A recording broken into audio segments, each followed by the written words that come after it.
We're joined in the studio this morning by Jeremy Daly. He's a physician assistant at Tripp Family Medicine here in Twin Falls. And it's like a pitching rotation. We just, there's four people or so. We just go round and round and round. All of them pitching no hitters, we should point out, every week. Oh, good. Yeah. Welcome back. I didn't know if I was the starter or the closer. Yeah. In San Francisco, they're going to be a little shorthanded because some people are going to be sitting out for a few days.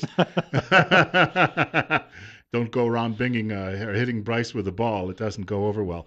Uh, Thank you for coming by today. We're talking about arthritis today and some treatment for arthritis, but very specific in many ways treatment for arthritis. Yeah, exactly.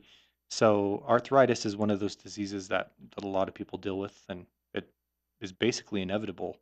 At some point, we're going to get joint degeneration, the articular cartilage, the cartilage that lines the bone that keeps it from rubbing against one another, as well as what we call a bursa, basically a lubricating sac that lines the joint as well. Those can degenerate over time, and people develop bone on bone osteoarthritis, and sometimes there's other inflammatory issues that really um, would indicate an injection, and that's specifically what we want to talk about today is injections. So joint injections, trigger point injections, things of that nature.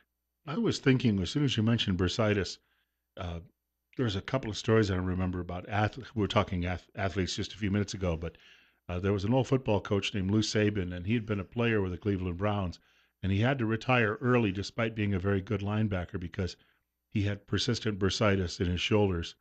And then I can recall years later Jim Kelly even having to take occasional time off because he was having issues with his bursa sacs in the throwing arm, and because of that, he'd have to take a week off now and then and just let things, the inflammation or whatever it was going on, go away. These were young men at the time that this was happening to them. I mean, we're talking people in their 20s and 30s. Sure. Yeah, and those diseases they do happen in people that are younger, and most of the reasons that those things happen are overuse injury. I mean, those professional high level athletes are doing the same motion over and over and over again, whether it's a football player or a pitcher or whatever. But the same thing goes for people who work in industry. I mean, they do the same motions over and over again on a daily basis, whether they're working on a factory line, whether they're working in construction. Those individuals are exposed to the high impact, repetitive movements for years sometimes. Most people are going to experience this in their hands likely first, right? As far as the arthritis goes. I mean, obviously, you'll see it in other joints, but just because of the constant dexterous use of your fingers, I would assume that's the highest level or where you get the most complaints. Yeah, there is a large amount of complete in the hand. I would say the thing that bothers people the most, and this is because you can't everyone walks on their feet, right? Is knee pain, hip pain.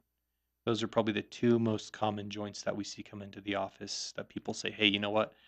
I can't take it anymore. I've been dealing with this for years. I've been taking, bottles of ibuprofen a week, and you're obviously as a medical provider, that's pretty concerning when people are going through bottles of over-the-counter medications like ibuprofen on a regular basis, and that's the reality for a lot of people because they need to function, and they need those knees.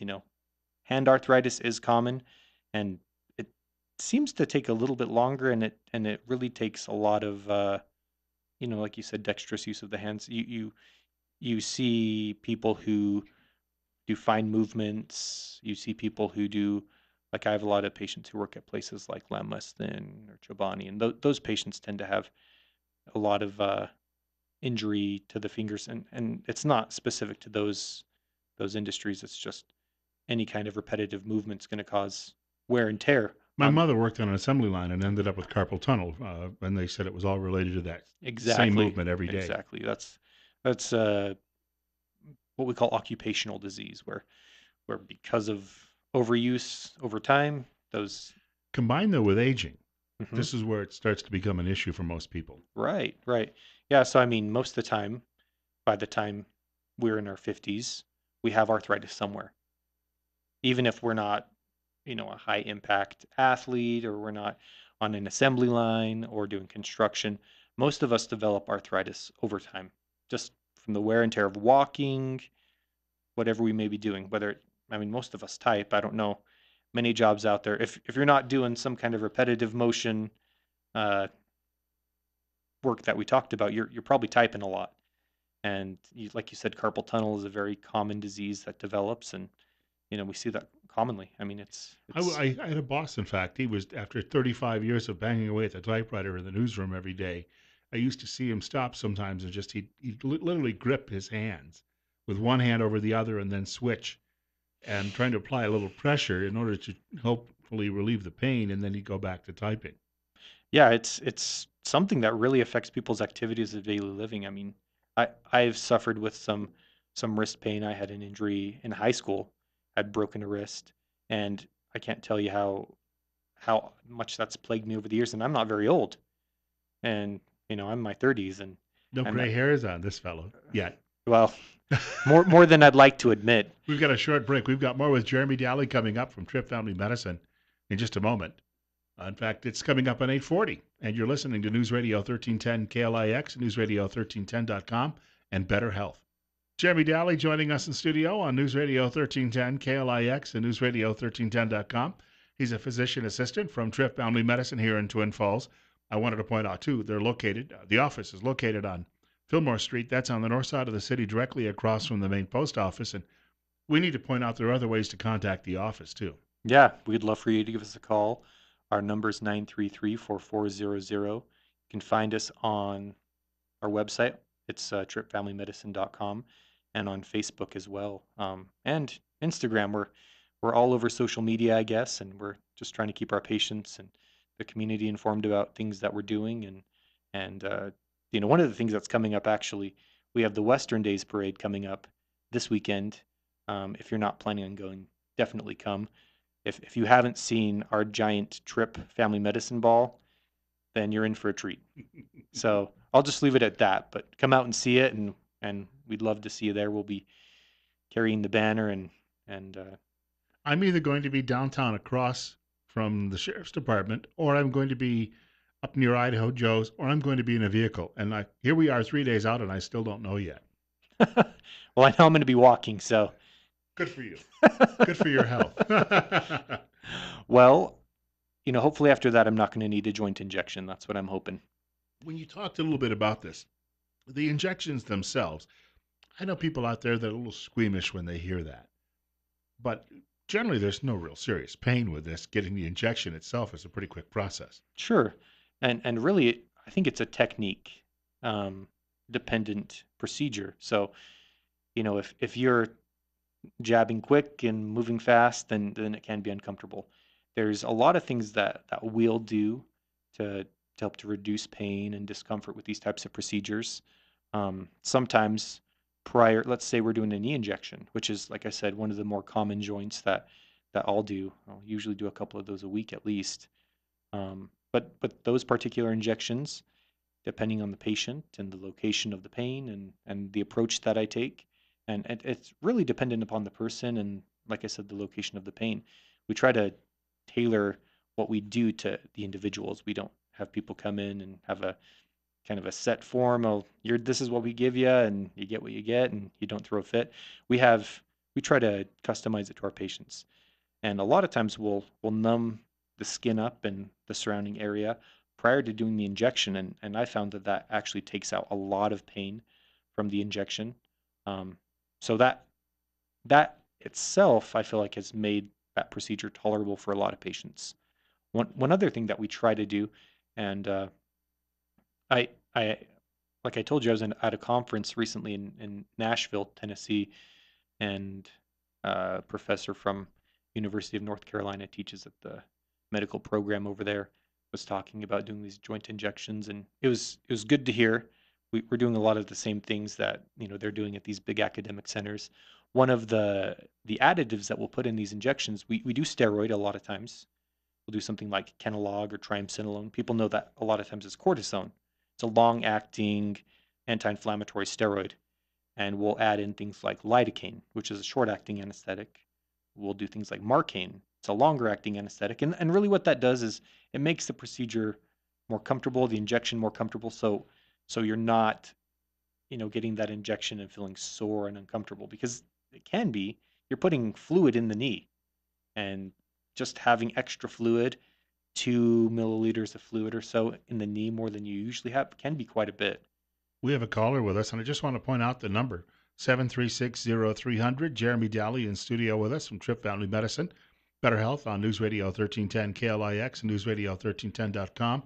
And we have 64 at 845. Caller, you're on the air. All right, caller, try again 7360300. That's 7360300. And Jeremy, for people, by the way, who might have questions about how this all works, I'm sure that they can make certain choices. I mean, that there's a various different levels when you come. You referenced all the things you can put into this cocktail, but different levels they can have, and it really might just be their own pain tolerance, right? Sure. Yeah, I mean, a lot of times we're looking at, well, what's your severity of pain? I mean, it's not what I consider a first line treatment. If someone comes in with knee pain, I don't say, "Hey, let me give you a shot in your knee." First, I say, "Well, let's evaluate what's going on, depending on the age of the patient, their history, what kind of exposures they've had environmentally." We say, "Well, let's do an X-ray, or let's do some sort of imaging to evaluate this knee." And if it looks like it's an issue that isn't going to be fixed with an injection, if it's a meniscus that's torn or an ACL that's damaged, well, we might get a little bit of relief out of these injections, but it's kind of putting a band-aid on the issue. And you know, in terms of these injections, they're not they're not a forever fix to a problem. I have a big overstuffed chair at home that I don't sit in it all the time, but when I do sit in it, and I don't have to be in it for very long, when I sometimes stand up, I can feel a little stiffness in my hips. Now, it's difficult to know if that's arthritis or if I'm a candidate for replacement, and I don't have a lot of issues otherwise, but it's just some reason when I get out, I can feel that stiffness, and it goes away after about two steps. How do people determine what it is? I mean, how do they know it's arthritis or maybe it's something worse? No, that's a good question. So, first symptoms. So if you got up and you had that hip soreness or that stiffness, and it was more of a pain, and it was debilitating, then we'd be a little bit more aggressive about our treatment plan. But where you're telling me, well, I get up and take a couple of steps and it gets better. Well, could it be osteoarthritis and bone-on-bone arthritis? It could be. And the best way to make that determination is with a simple plain film X-ray. We just take a picture of the hips and look at what we call the femoral acetabular joint, where the femur and the pelvis come together there, and we make sure that there's not joint space narrowing. So the space that exists between um, the femur and the acetabulum, we like to make sure it's maintained really well. We look for bone spurring. We look for you know, any changes that would indicate that there's irritation or damage to that joint, and that would kind of guide us in the direction that we wanted to take. If we saw that that was well maintained, we may be looking at doing something, especially with severe pain. We may be talking about an MRI to really look at the soft tissues of that Hmm. joint. So, there it's definitely very dependent on a lot of that scenario. People, by the time they get into their mid 50s, are starting to recognize more of this. You may not even notice it at 50, but by the time I would assume people are reaching their mid 50s, this is when the people are calling you and they're coming into the office, and where you're really starting to see a big increase in these complaints. Definitely, yeah. It's like I said, it sometimes is a younger person's injury, but a lot of times it's individuals 50 and older where they've had a lot of experience and a lot of physical trauma, whether it's micro trauma like small things over a lifetime or major traumas. They're that's who we typically see. Yeah, Now, chiropractors have told me you got to be active, and if you're active, you'll avoid some issues you have with your muscular and bone structure. But obviously, if you're having issues with arthritis, some of that activity could make it worse. yeah, and that's the tricky thing with arthritis. We the more wear and tear we put on that joint, the worse it becomes. It's a degenerative issue. It's not something that we can go in, and the injection doesn't revitalize the joint itself. It reduces inflammation, reduces pain, and hopefully improves function. It's not. It's not aimed to fix the problem. It's a problem that literally we at this point we can't fix. There's medical research about stem cells and growing cartilage and things like that. Maybe treatment plans in the future, maybe possibilities in the future, but at this point, we're trying to stave off the inevitable, and that is that that joint eventually will completely wear out, and either can't walk, can't move, can't do the things that you want to do, and we're talking about joint replacements. There must be those some things, and we're not talking miracles, but some treatments you give people where all of a sudden they were having difficulty walking, and the next thing you know, they're walking everywhere. Sure. Well, and that's why I wanted to bring up the injections. We'll do things like the steroids, and I've had patients who immediately after getting the shot, and it's not because of the steroid, it's the numbing effect that they feel, immediate relief, and usually that lets me know that the injection is in the right spot. Over the next 24 to 48 hours as that steroid really sets in, that it's probably going to work. Well, if it doesn't work within, you know, 2 to 3 weeks, I would say. Most of the time, we're saying, well, maybe this isn't the right thing. And if after two injections we're not seeing it help, then it's a done deal. We're not going to be doing any more of those things. I got to think that genetics play a huge role. I had a neighbor when I was a kid, Mr. Renwick, who by the time I was a teenager, he was already in his early 70s. And if you saw him around town when he had his like fishing hat on and he was walking up and down the street in a sweatshirt and fishing hat, you would have thought he was probably somebody 25 by the nature of the way he walked. And then I can remember when he was in his 90s, stopped to talk to him one day when he was outside working in his yard and taking care of his flower beds and the like. And I remember him telling me a story about his grandfather having fought in the Civil War. So his family had a good genetic history that they lived to be very old, and he just never seemed to have any issues, and he passed away at about 100 years old, but remained active, and it didn't seem that at any point that he ever had any issues where he had joint replacement or anything of that nature. And a lot of that could have been the lifestyle that he lived, the fact that maybe he didn't experience any major damage to his joints. He could have been active, but you think about things like car accidents and sports injuries, and all of those things are cumulative over a lifetime. So if we're talking about someone who's 90 and they don't have any major joint pain, well, genetics probably does play a part in it. Probably the fact that he's maintained a healthy weight throughout his lifetime makes a big difference. And the fact that he's avoided major injury. He liked to swim a lot too. He'd go to the Y a few times a week and swim, and I wonder that because you're not putting any pressure on your joints with that type of exercise. No, that's a great point. Low impact exercises like bicycling and swimming and even like an elliptical machine is a lot more low impact than just jogging in general. That constant pound on the knees and hips and the ankles. I mean, the low impact exercises really do make a big difference, I think. And I see those people who are running up and down Blue Lakes Boulevard on Saturday mornings, and I'm around. I'm not in studio, so I'm out to actually see this early in the morning on a weekend. And obviously, they've got good cardio because of what they're doing, but that exercise itself is going to take a toll on their joints over a period of time. Oh, definitely. And like you said, there probably is a genetic component to a lot of these people. I think people who have good joint health tend to want to do activities like that because it feels good and there isn't a lot of pain. People that have pain, they tend to avoid those types of activities.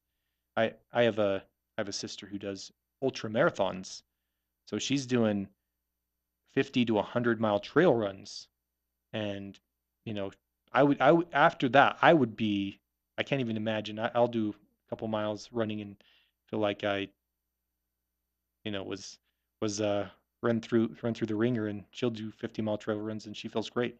So I think it just depends on conditioning and genetics and you know Well, and when you talk about relations of sports injuries to arthritis, before someone takes up maybe a lot of strenuous exercise, they should make sure they have the right shoes.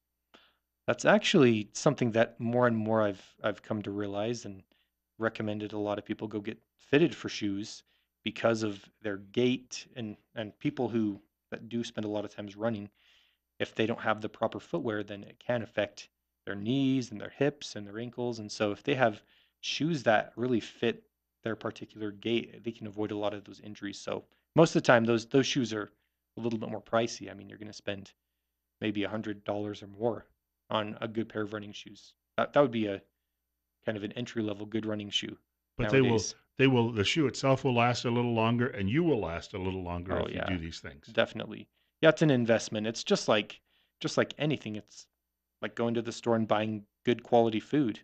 It costs more to buy good quality food, but it's an investment in your health. It's the same thing with buying good shoes and joint health.